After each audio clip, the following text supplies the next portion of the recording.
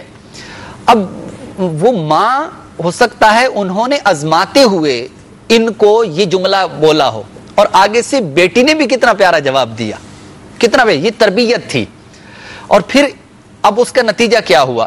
حضرت عمر فاروق رضی اللہ عنہ نے جب یہ پرکیف اور ایمان کے جذبے کے سے لبریز جب یہ جواب سنا تو آپ نے اس گھر کے اوپر نشان لگایا.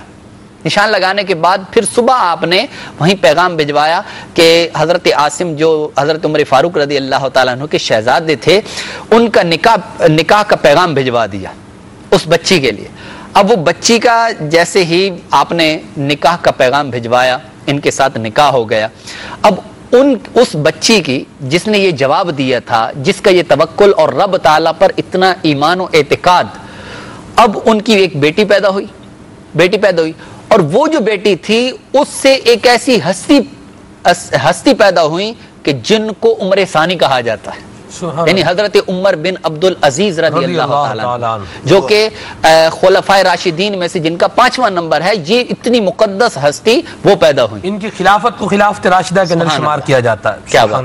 تو اب پتہ چلا کہ یہ والدہ کی تربیت کا یہ اثر تھا کہ وہ بیٹی اس نے یہ جواب دیا, اور حضرت عمر فاروق رضی اللہ تعالیٰ عنہ نے آپ نے اپنے بیٹے کا نکاح کروا دیا, اور پھر اس کا ایک ایسا سلسلہ چلا کہ اس سے ایک ایسی ہستی پیدا ہوئی کہ جن کا دنیا کے اندر نام ہوا. سبحان اللہ, اور بڑا پیارا نام ہے. مدنی چینل کے ناظرین, یہاں دو باتیں کنکلوڈ بھی کرتے جائیں ساتھ ساتھ بات کو, تو یہ بھی پتہ چل رہا ہے کہ اپنی اولاد کا رشتہ کرتے ہوئے, ہم رشتہ جو تلاش کر رہے ہوتے ہیں, رشتہ تلاش کرتے ہوئے کسی لوگوں نے مختلف اپنی شرائط رکھی ہوتی ہیں, ٹرمز اینڈ کنڈیشنز رکھی ہوتی ہیں. جو ہے وہ قد جو ہے وہ اتنا ہونا چاہیے, رنگ جو ہے وہ ایسا ہونا چاہیے, وزن جو ہے اتنا ہونا چاہیے, اچھا گھر جو ہے یہ ایسا ہونا چاہیے, اور گاڑی بھی ساتھ میں جو ہے وہ جہیز میں آنی چاہیے, اور سامان بھی ہونا چاہیے, اور مال و متاع بھی جو ہے وہ خوب ہونا چاہیے, پیسہ بھی خوب ہونا چاہیے. یہ شرائط لوگوں نے اپنے طور پر بنائی ہوتی ہیں. شرائط بنانا ٹھیک ہے, خوابوں کے اندر محل بنانا اس کی کوئی پابندی نہیں ہے. اس کے اوپر بندہ خواب کے اندر جتنا بڑا چاہے 1000 گز کا محل چھوڑ کر 10,000 گز کا محل خواب کے اندر بنا لے, اور اپنے خیالات کے اندر ایک پوری سلطنت بنا لے, اس کے اندر حکومت کرے, بادشاہی کرے. کر رہا ہے ٹھیک ہے, خیالات میں ہی کر رہا ہے. لوگ سمجھدار اس کو کیا کہیں گے, یہ تو ایک سوالیہ نشان ہے, اور ایک سوال ہے, اور ایک بات ہے. لیکن جو ہمارے شہزاد بھائی نے حدیث شریف سنائی ہے, جو روایت ہمیں سنائی ہے, اس روایت کے اندر ہمارے لیے یہ سبق ہے, یہ درس ہے, یہ ہمارے لیے ایک اصول بیان کیا جا رہا ہے کہ ایسا رشتہ جس کے اندر دین کی پاسداری ہے, جس کے اندر اللہ تبارک و تعالیٰ کے احکامات کی پاسداری ہے, اس کو ہمیں ترجیح دینی چاہیے. ایسے افراد, ایسے اگر جو ہے وہ لڑکے کی طرف سے ہو, اس میں بھی دینداری کو ترجیح ہونی چاہیے, لڑکی کی طرف بھی دینداری کو اگر ترجیح دی جائے, اخلاق و کردار کی بہتری کو اگر ترجیح دی جائے, تو اس کی برکات بننے کو الگ سے نصیب ہوتی ہیں. اللہ تعالیٰ ہماری سوچوں کو, ہمارے خیالات کو, ہمارے تفکرات کو ستھرا اور پاکیزہ فرمائے, اور دنیا کی محبت سے بچا کر اللہ تعالیٰ ہمیں اپنا اور اپنے محبوب کا محب بنائے, مطیع و فرما بردار بنائے. جی حضور. جی سلمان بھائی, جیسے کہ ارشاد فرمایا گیا کہ شادی کے وقت جب ہم شادی کرنا چاہتے ہیں اپنے لڑکے کی, اپنے بچے کی, تو ہم ان چیزوں کو دیکھیں, دینداری کو دیکھیں. اور یہ اولاد کے حقوق میں سے بھی آتا ہے, یعنی اولاد کا حق ہے بندے پر, والد پر. جو ابھی کی اولاد پیدا نہیں ہوئی, اب اس سے پہلے اس کا حق ہے کہ اس کے لیے اچھی ماں ڈھونڈے, ایک نیک دیندار عورت ڈھونڈے, کیونکہ اس کو سب کچھ آگے معاملات طے کرنے ہیں. اور یہاں ہم والدہ کا ذکر کر رہے ہیں, ماں کا, اولیاء کرام کی ماں کا ذکر کر رہے ہیں, ماؤں کا ذکر کر رہے ہیں. تو سلمان بھائی, ماں کا مقام, ماں کا کردار تو ایک بہت ہی عظیم اور بہت ہی اہم ہے. اسی طرح ہم پر ماں کا ادب, ماں کی عزت اور ماں کے مقام کو ملحوظ رکھنا بھی لازمی ہے. اور ماں کا مقام اس قدر بلند ہے, اس قدر بلند ہے کہ اگر ماں کا دل دکھ گیا تو کوئی بعید نہیں ہے کہ وہ بچے کا جو ہے نا وہ بیڑا جو ہے کہیں ادھر کا ادھر ہو سکتا ہے. تو کسی بھی حالت میں ہو, بلکہ ماں چاہے دیندار ہے, چاہے کیسی بھی ہے, بچے پر پھر بھی لازم ہے کہ اپنی ماں کا ادب کرے. بچے پر پھر بھی لازم ہے کہ وہ اپنی ماں کے لیے, اپنی ماں کے سارے معاملات جو ہیں وہ ٹھیک کرے. ایک اسی طرح حضور علیہ الصلوۃ والسلام جب ماں کے بارے میں ارشاد فرما رہے تھے تو ایک صحابی آئے، عرض کی کہ یا رسول اللہ، والدہ کا مقام ہے، والدہ کا حق ہے، ہمیں والدہ کا حق دینا ہے۔ یا رسول اللہ، میں نے اپنی والدہ کے حق کو ادا کرنے کے لیے میں نے انہیں 7 مرتبہ ریگستان میں ننگے پاؤں میں میرے آبلے پڑ جاتے تھے، پھر بھی میں نے اپنے کندھے پر سوار ان کو کروا کر انہیں عمرہ کروایا ہے، حج کروایا ہے۔ یا رسول اللہ، کیا میں نے اپنی ماں کا حق ادا کر دیا؟ سرکار صلی اللہ علیہ وسلم کی آنکھوں سے آنسو جاری ہوئے اور آپ نے ارشاد فرمایا کہ تو ماں کے حق کا سوال کر رہا ہے، کہ تو نے یہ کام کر کے کہہ رہا ہے کہ ماں کا حق ادا کر دیا؟ ارے تیری پیدائش کے وقت ماں کو جو تکلیف ہوئی، تیری ماں کو، اس میں سے جو ایک تکلیف ہوئی تھی تو نے اس کا حق بھی ادا نہیں کیا۔ تو اللہ تبارک و تعالیٰ نے، بلکہ قرآن کریم میں تو واضح ارشاد ہے جس کے بارے میں ہے کہ والدین کو اف تک نہ کہو، یعنی کوئی ایسا لفظ تک نہ کہو کہ جس سے ان کا دل دکھے۔ علماء کرام فرماتے ہیں کہ نہ تو آپ لفظاً کوئی ایسی بات کہو، نہ کوئی حرکتاً کوئی ایسی ادا اپناؤ کہ جس سے والدین کا دل دکھے۔ جیسے مثال کے طور پہ بہت لوگ کہتے ہیں کہ میں تو اپنے والدین کو کچھ بھی نہیں کہتا، میں تو ان کے سامنے بڑے ادب سے کھڑا رہتا ہوں، بڑے پیار و محبت سے ان کے سامنے پیش آتا ہوں، لیکن باہر وہ حرکتیں کرتا ہے، باہر وہ سارے کام کرتا ہے جس سے والدین کا دل دکھتا ہے۔ تو یہ بھی علماء کرام نے منع فرمایا ہے کہ جس جگہ جانے سے والدین کا دل دکھتا ہو وہاں جانا بھی منع ہے۔ جن سے دوستی کرنے سے جو شریعت کے دائرے میں رہ کر ہو، اور جو حقوق، جو فرما برداری جو شریعت کے دائرے میں رہ کر ہو، تو وہ تو ساری اپنانی ہے۔ تو اگر والدین کوئی حکم ایسا ارشاد فرماتے ہیں، کوئی ایسا کام کرتے ہیں جس کو بچے کے لیے لازمی ہے، اگر بچہ اس سے الٹ کرتا ہے تو یہ والدین کے لیے بہت بڑا صدمہ ہوتا ہے، ہمیں ان سے پرہیز کرنا چاہیے، ان سے دور رہنا چاہیے۔ آپ یقین مانیں مدنی چینل کے ناظرین، بچے پالنا یہ کوئی آسان کام نہیں ہے۔ عمومی طور پہ گھروں میں کچھ لوگوں کا شوق ہوتا ہے کہ وہ جانور جو ہے وہ پالتے ہیں، گھریلو جانور جو ہے وہ پال ہی جاتے ہیں۔ انسان کا بچہ پالنا، کوئی کہا کرتا تھا، اس کی بات میں سنا کرتا تھا کہ اس نے کہا کہ انسان کا بچہ پالنا یہ بہت مشکل کام ہے، اور واقعی یہ مشکل کام ہے۔ میرا تو ابھی ایک ہی ہے، اور اس میں جو ہے وہ ہم دیکھتے ہیں بچہ جو ہے وہ رو رہا ہے، آپ رات کو تھکے مدنی مشورے سے فارغ ہو کر رات کو جو ہے 2-2:30 بج گئے، آپ گھر پر پہنچے، گھر پہ پہنچا دروازہ کھٹکھٹایا، بچہ آپ کا سو رہا تھا، بچہ اٹھ گیا۔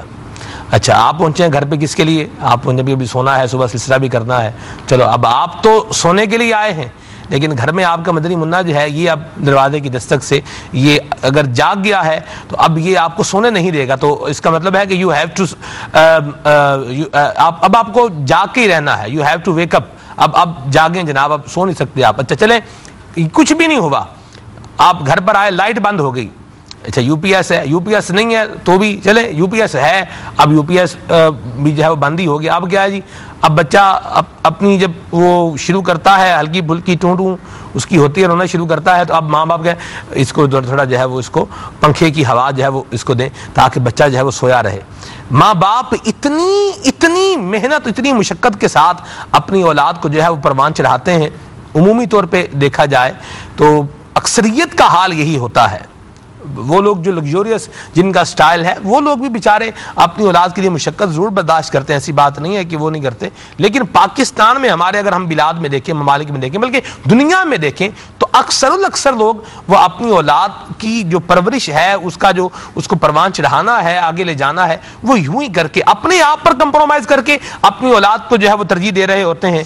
اور پھر کتنے دکھ کی بات ہے کہ وہی اولاد جس کو رات کو جاگ کے پنکھے سے ٹھنڈی ہوا دی ہے کہ اس کا آرام جو ہے وہ متاثر نہ ہو، یہ ڈسٹرب نہ ہو، بیمار ہو جائے، تو آنسو بہا کے دعائیں کر کے دوائیاں لے کے مہنگی دوائیاں لے کے جس کو پروان چڑھایا ہو، آج وہ بچہ جناب جوان ہو گیا ہے، تندرست و توانا ہو گیا ہے، اور اپنی سوچ، فہم، ادراک یہ سب کچھ جو ہے اپنے تئیں حاصل کر چکا ہے۔ اب وہ ماں باپ جو پہلے جو ہے وہ توانا تھے، اب وہ ضعیف ہو چکے ہیں، اب ان کو کچھ سمجھے ہی نہ۔ الامان والحفیظ، اللہ محفوظ فرمائے۔ میں ایک بات کہنا چاہ رہا ہوں، اسلام بھائی کا بیان ہے، انہوں نے کہا کہ مجھے میرے ماں باپ کا کما حق احساس اس وقت ہوا جب اللہ تعالیٰ نے مجھے باپ بنایا، پھر پتہ چلا کہ ماں باپ نے کتنی محنت و مشقت سے جو ہے وہ پالا ہے۔ اپنے ماں باپ کا دل نہ دکھائیں، ان کو ناراض نہ کریں، ان کو پریشان نہ کریں، ان کے سامنے اونچی آواز سے بات نہ کریں، اپنے والدین کی خدمت کریں، خاطر کریں، تواضع کریں، ان کی خدمت مدارت کریں، ان کے پاؤں دبائیں، ان کے ہاتھ چومیں، یعنی راحت سامانی کا جو ہے وہ طریقہ کار اختیار کریں، اور پھر خیر ہی خیر ہوگی انشاءاللہ۔ موضوع تو اولیاء اللہ کی مائیں ہیں، اس کو بھی انشاءاللہ لینا ہے۔ آپ سب کی طرف آتے ہیں، ایک سوال بھی تھا آپ صاحب کہ ہم تو چاہتے ہیں کہ بچوں کی تربیت اچھی ہو، لیکن بچے بات ہی نہیں مانتے، یہ سنتے ہی نہیں ہیں، یہ ان پر اثر ہی نہیں ہوتا، ماں بیچاری کیا کرے؟ اولیاء اللہ کی مائیں تھی، وہ سمجھاتی تھیں تو بچے بھی سمجھ جاتے تھے نا۔ بالکل، دیکھیں سمجھانے کے اندر ایسا طریقہ کار اختیار کیا جائے کہ واقعی بچہ سمجھ جائے۔ اچھا بعض اوقات ایسا ہوتا ہے کہ دنیاوی اعتبار سے اور اخروی اعتبار سے ہمارے درمیان سمجھانے کا فرق بھی موجود ہوتا ہے۔ اگر بچہ اسکول نہیں جاتا تو اب سمجھانے کا انداز اور ہے، اور اگر مدرسہ نہیں جاتا تو اب سمجھانے کا انداز کچھ اور ہے۔ بچے کو مطلب اگر اسکول نہیں جا رہا، بیٹا میں تمہیں سائیکل لے کر دوں گا اگر تمہاری پوزیشن آئی تو، اور مدرسے کے اندر اگر وہ نہیں جاتا تو اب مار پٹائی اور اس کو جو ہے نا وہ برا بھلا کہنا، یہ انداز ہے۔ اب اسی انداز میں دیکھ لیجئے کتنا فرق ہے۔ اللہ تبارک تعالیٰ کے جو نیک بندے ہیں، اولیاء کرام ہیں، ان کی جو مائیں تھی، ان میں سے ایک کی مثال پیش کرتا ہوں جو ہمارے لیے ایک یعنی نمونہ ہے کہ اگر والدہ اپنی اولاد کو کوئی درس دینا چاہتی ہے، سمجھانا چاہتی ہے، اس کے لیے مختلف طریقے اختیار کر سکتی ہے۔ وہ حضرت سیدنا بابا فرید الدین گنج شکر رحمۃ اللہ تعالی علیہ، بچپن تھا آپ کا، چھوٹے سے تھے، والدہ نے ارشاد فرمایا، دیکھیں نیک کام کی طرف کیسے راغب فرمایا۔ آپ نے ارشاد فرمایا شکر کھانے سے، میٹھے سے آپ کو جو ہے وہ بڑی محبت تھی، اور آپ یعنی بہت خوش ہو کر اسے تناول فرمایا کرتے تھے شکر کو۔ والدہ نے ارشاد فرمایا کہ بیٹا اگر تم نماز پڑھو گے تو تمہیں مصلے کے نیچے سے روزانہ شکر کی ایک پڑیا ملا کرے گی۔ والدہ نے ایک ترکیب بنائی اور روزانہ جو ہے مصلے کے نیچے رکھ دیا کرتی۔ حضرت بابا فرید الدین گنج شکر رحمۃ اللہ تعالی، بچپن ہے آپ کا، چھوٹی سی عمر ہے، آپ نے روزانہ نماز پڑھنا شروع کی، نماز کے بعد مصلے کو ہٹاتے اور اس سے شکر لے لیا کرتے، خوش ہوتے۔ اب نماز کی محبت جو ہے وہ دل کے اندر پیدا ہونا شروع ہو گئی۔ ایک دن والدہ یہ کام کرنا، شکر کی پڑیا رکھنا بھول گئیں۔ اللہ تبارک تعالیٰ کی بارگاہ میں دعا کی، مولا اگر آج اسے شکر نہ ملی فرید کو تو یہ اس کا اعتماد اٹھ جائے گا، مولا میری لاج رکھ لے۔ حضرت سیدنا بابا فرید الدین گنج شکر رحمۃ اللہ تعالی نماز پڑھ کے فارغ ہوئے، آپ نے اسی طرح حسب معمول مصلے کو پلٹا، اللہ تبارک و تعالی نے وہ جو والدہ نہ رکھ سکی تھی، اللہ تبارک و تعالی نے وہاں شکر کو رکھ دیا، اور حضرت سیدنا بابا فرید الدین گنج شکر رحمۃ اللہ تعالی نے اس کو اٹھایا، اور یوں آپ کو گنج شکر کا لقب بھی ملا۔ اور پھر نمازوں کی جو محبت تھی، جو والدہ نے دراصل دی نمازوں کی محبت، لیکن طریقہ اختیار کیا کہ یہ چیز اس کی مرغوب ہے، یہ کھائے گا اس کو، لیکن ساتھ ساتھ نماز کا بھی عادی ہوتا چلا جائے گا۔ تو والدہ نے یہ درس دیا، یہ سبق دیا۔ اگر والدین کو یہ چاہیے کہ اگر اولاد جو ہے کسی بات کو نہیں مان رہی تو ایسی چیز کو سامنے رکھ کر کہ جو اولاد کی مرغوب ہے، جسے وہ پسند کرتی ہیں، جسے وہ اچھا جانتی ہو اولاد، بچے، تو اس کا جو ہے یوں کہہ لیں اس کی ترغیب دلا کر کہ میں تمہیں فلاں چیز لے کر دوں گی اگر تم فلاں دعا یاد کر لو گے، اگر تم نماز پڑھنے لگ جاؤ گے تو تمہیں یہ ملے گا، اگر تم فلاں کام کرو گے تو یہ ملے گا۔ تو انشاءاللہ الرحمن اس طرح کیا ہے بچے کی رغبت بڑھے گی، اور اللہ تبارک تعالیٰ کے جو نیک بندے ہیں ان کی والدہ، ان کی مائیں انہیں کس انداز میں درس دیا کرتی تھیں۔ حضرت سیدنا محبوب الہی خواجہ نظام الدین اولیاء رحمت اللہ تعالی علیہ، آپ بچپن کے اندر یتیم ہو گئے تھے، والدہ نے کیسی تربیت کی، ارشاد فرماتے ہیں غربت کا زمانہ تھا، کھانے کو جو مل جاتا صبر کرتے، اور جس دن کھانے کو نہ ہوتا تو والدہ پتہ کیا ارشاد فرماتی تھی، کہتی تھی بیٹا آج ہم اللہ کے مہمان ہیں۔ حضرت سیدنا خواجہ حضرت سیدنا نظام الدین اولیاء رحمت اللہ تعالی فرماتے ہیں یہ جملہ جو ہوا کرتا تھا اتنا ذوق افزا ہوا کرتا تھا، مجھے اس کا انتظار رہتا تھا۔ فرماتے ہیں ایک بار ایسا ہوا کہ کوئی آدمی کچھ جو ہے نا وہ کھانے کے لیے دے گیا، کئی دن تک وہ معاملہ چلتا رہا، میرے دل کے اندر یہ بات پیدا ہوئی امی جان کب فرمائیں گی کہ آج ہم اللہ کے مہمان۔ فرماتے اور وہ دن آیا اور مجھے وہ ذوق نصیب ہوا کہ ہم آج اللہ کے مہمان ہیں۔ ارشاد فرماتے ہیں مبارک انداز یہ تھا، یہ والدہ کی تربیت تھی۔ اب بیٹے کا انداز دیکھیے، ارشاد فرماتے ہیں کہ روزانہ والدہ کی دست بوسی کیا کرتے تھے، کبھی قدم بوسی کیا کرتے تھے۔ ایک دن آپ حاضر ہوئے تو والدہ نے ارشاد فرمایا کہ بیٹا آئندہ مہینے تم یہ شرف کیسے پاؤ گے، کس کے ہاتھ چومو گے؟ فرماتے ہیں کہ میں پریشان ہو گیا میں نے اس بات کا گمان کیا کہ شاید والدہ اب رخصت ہونا چاہتی ہیں۔ ارشاد فرماتے ہیں کہ میں نے امی جان سے عرض کیا کہ مجھے کس کے سہارے، بے یار و مددگار، والد کا آسرا پہلے کوئی نہیں، وہ یتیم ہو چکے، والد صاحب فوت ہو گئے تھے۔ تو عرض کرتے ہیں کہ میں نے کہا امی جان مجھے کس کے آسرے پر چھوڑ کر جا رہی ہیں؟ حضرت جو آپ کی والدہ تھیں حضرت خواجہ نظام الدین اولیاء رحمۃ اللہ علیہ، فرمایا بیٹا اس کا جواب تمہیں کل دوں گی، آج آرام کرو۔ فرماتے میں بڑا پریشان ہوا، پتہ نہیں کیا بات ہے، کہ کس طرح کا معاملہ ہے۔ اگلے دن والدہ نے بلایا بیٹے کو اور فرمایا کہ بیٹا تم نے ایک سوال کیا تھا کہ تمہیں کس کے سہارے پر چھوڑ کے جا رہی ہوں؟ فرمایا اپنا سیدھا ہاتھ دو، دائیں ہاتھ دو، دائیں ہاتھ پکڑا اور ارشاد فرمایا اے اللہ یہ تیرے سپرد کر کے جا رہی ہے۔ حضرت نظام الدین اولیاء رحمۃ اللہ تعالی یہ یتیم بچہ تیرے سپرد کر کے جا رہی ہے۔ حضرت نظام الدین اولیاء رحمۃ اللہ تعالی ارشاد فرماتے ہیں خدا کی قسم سونے اور چاندی سے بھرا گھر چھوڑ کے جاتی تو مجھے اتنی خوشی نہ ہوتی جن والدہ کی اس آخری بات سے ہوئی تھی کہ اللہ تیرے سپرد کر کے جا رہی ہے۔ تو جب والدہ تربیت ایسی کرے تو بیٹا پھر نظام الدین اولیاء محبوب الہی بنا کرتا ہے۔ پنجابی شاعر نے ایک بات کہی ہے، انہوں نے کہا گود ماں دیئے درسگاہ پہلی، ایتھو زندگی دا نسب العین بندائے، ایتھو داتا خواجہ فرید بن کے دکھی دلان دے واسطے چین بندائے، سیدہ خاتون جنت جے ماں ہوئے طاہر پھر لالوی سخی حسین بندا ہے۔ سبحان اللہ۔ اللہ تبارک و تعالی ہمیں ہمارے والدین کی برکتیں عطا فرمائے، اور والدین کو بھی چاہیے کہ وہ بھی اللہ تبارک و تعالی کی اطاعت و فرما برداری کے اندر مشغول و مصروف رہیں، اور اپنی اولاد کو بھی اللہ تبارک و تعالی کی اطاعت و فرما برداری کا ذہن دیں۔ دنیا اللہ تبارک و تعالی عطا فرما ہی دیتا ہے۔ پیارے آقا صلی اللہ علیہ وسلم کا فرمان علی شان ہے کہ اللہ تبارک و تعالی آخرت کے طلب کرنے پر دنیا بھی عطا فرما دیتا ہے، لیکن دنیا کے طلب کرنے پر آخرت عطا فرمانے سے انکار فرماتا ہے۔ اللہ تبارک و تعالی ہم سب کا حامی و ناصر ہو۔ وقت جو ہے سلسلے کا اختتام پذیر ہو رہا ہے، اختتام کی طرف جا رہا ہے۔ کچھ آپ کی کال کو شامل کرتے ہیں، کچھ آپ کے میسیجز کو بھی شامل کرتے ہیں، اور یہاں پر ایک اور بات بھی عرض کرتا چلوں کہ دعوت اسلامی کے مدنی ماحول سے وابستہ رہیں گے تو انشاءاللہ ایسی پیاری باتیں سنتے رہیں گے۔ دیکھیں مدنی چینل ہمارے گھر پر آ کر کس طرح سے ہماری تربیت بھی کر رہا ہے، ہماری اولاد کی تربیت بھی کر رہا ہے، ہمیں بھی سمجھا رہا ہے، ہماری اولاد کو بھی سمجھا رہا ہے۔ تو آئیے دعوت اسلامی کے ساتھ شامل ہو جائیے، خود اپنے ذات کے ذریعے سے شامل ہو جائیں، مدنی ماحول میں پورے آ جائیں، اپنے مال کے ذریعے سے تعاون کیجیے۔ الحمدللہ یہ 103 شعبہ جات ہیں اور ان کے اندر دین متین کی خدمت جو ہے وہ ہو رہی ہے۔